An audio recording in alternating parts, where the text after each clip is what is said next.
Well, welcome back to Frog Gear Farm City Edition.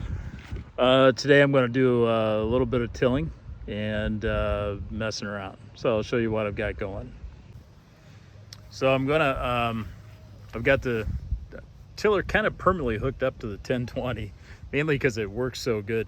This thing, it's got basically about 9 different combinations of gears. So you know, you've got a 3-speed in 3 ranges, and you can get this thing going super slow. It's really nice actually in that way. And top speeds, I think 8 miles an hour. So it's not very fast on the road. You wouldn't want to go very far with it, and I don't have to. So, but this little 4-foot tiller works great on it. 21 horsepower on a 1020. Just the perfect little setup for tilling. Basically, I've got a lavender patch down that way, and I've got areas I didn't plant that are just getting completely overrun with weeds, so I'm going to get it tilled up. And there's a ton of bindweed in there. Let me turn you around. Ton of bindweed in there. In fact, this field is nasty with bindweed, and that stuff is the worst. So I'm going to till it, and I'm going to throw down some cardboard and some mulch on top of that. Try to see if I can't let it set for a year and hopefully get rid of some of it. Who knows? The thing is, there's another couple of spots in the field which are pretty bad. I'll show you what I'm talking about. So this is my rye, quote unquote, cover crop that you see the bindweed. Now, you know, it's pretty healthy in here. And man, you know, what do you do with all that? You know, I'm loath to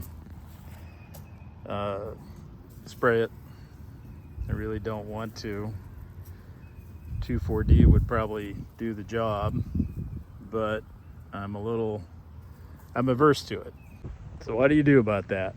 If you have any ideas about how to get rid of the bindweed without chemicals, let me know in the comment. Problem, you know, pulling it and all that doesn't work. It just leaves chunks of the root in the ground, and those chunks of root will grow. So it's kind of the worst of all scenarios in reality. So there's you know, the other possibility here would be leave this section of the field lay fallow.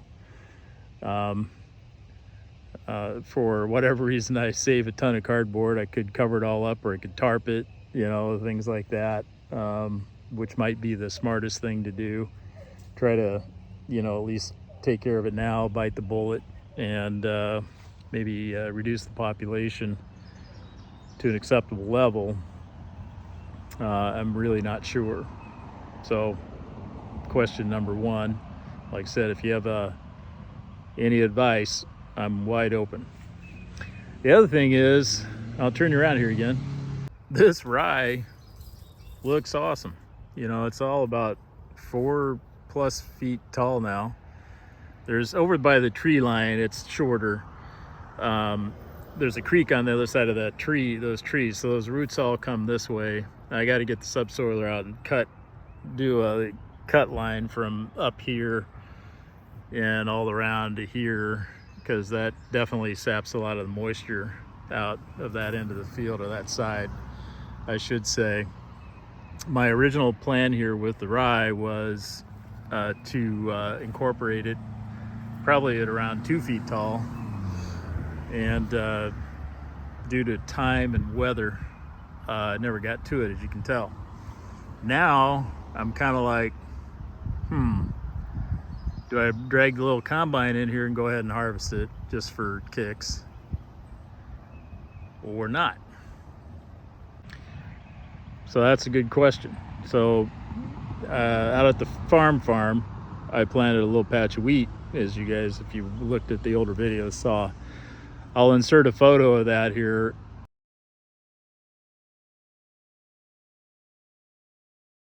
That wheat is horrible.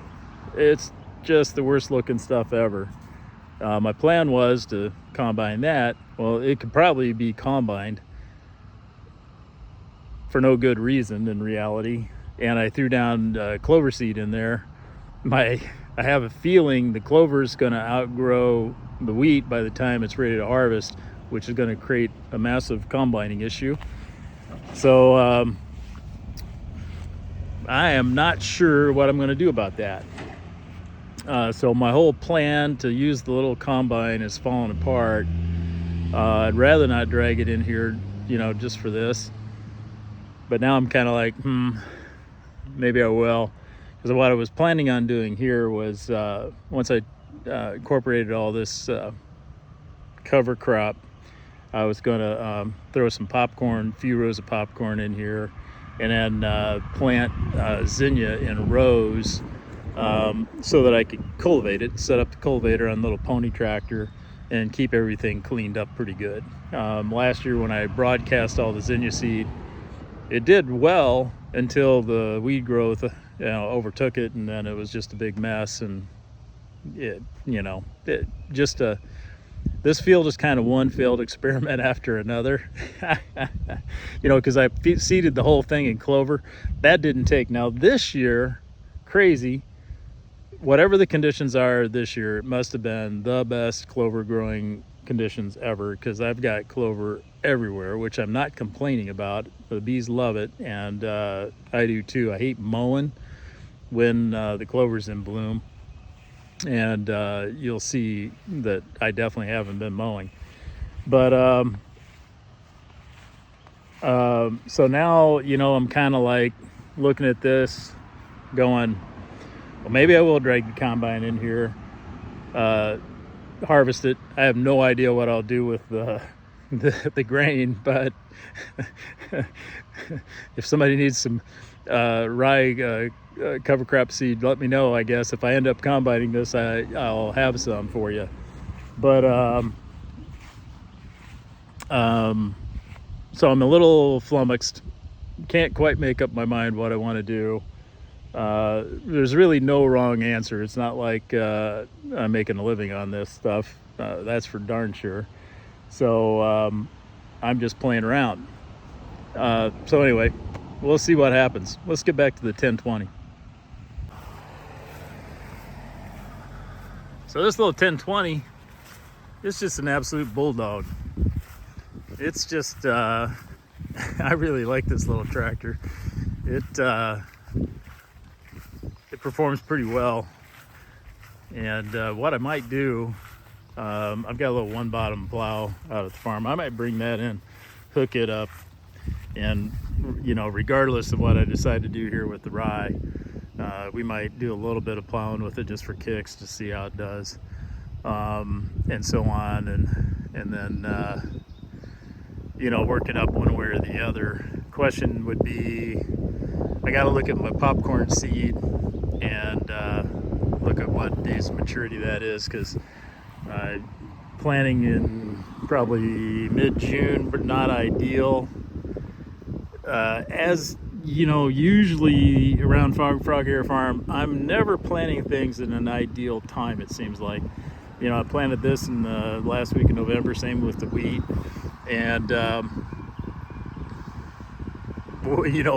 my late fall planting of clover in this field definitely was not an ideal time, based on the absolute abysmal results that I got from it. So anyhow, we'll put the little tractor to use. We'll take it down the other end and till up some of this weedy stuff.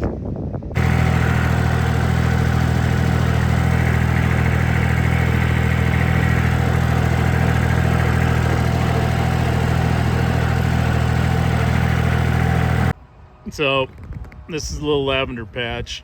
I'm pretty embarrassed to show it to you because I definitely have let it go. I should have been out here a month ago cleaning this stuff up, but anyhow, I wasn't. And but we'll get it cleaned up, and I'm this year I'm going to mulch it, keep some of the weeds down and stuff like that. But there's, on either side here, there's a strip of prepared ground that I didn't ever plant and probably won't. I don't know. Lavender seems like a good idea, but I don't know. We'll see. You never know. I might put some more in there. I had a pretty good take on it, but I had some, just because we had such dry weather and hot weather last year, and the young plants, probably 20 of these, I planted 130, probably 20 of them went kapui in the heat, and probably another 20 went kapui over the winter. So I don't know, we'll see how it goes. But we're gonna clean some of this stuff up on the sides, the easy stuff, because I don't feel like I don't feel like hoeing today. It's gonna be hot, so we'll hoe later, some other cooler day. Let's get to it.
Well, anyway, that didn't take long, just a little bit. But the one thing I'm gonna have to do is make up my mind when it comes to the rye. So, because we're still at a point where I could, incorporate it, but we're getting to the point where we're gonna have viable seed there.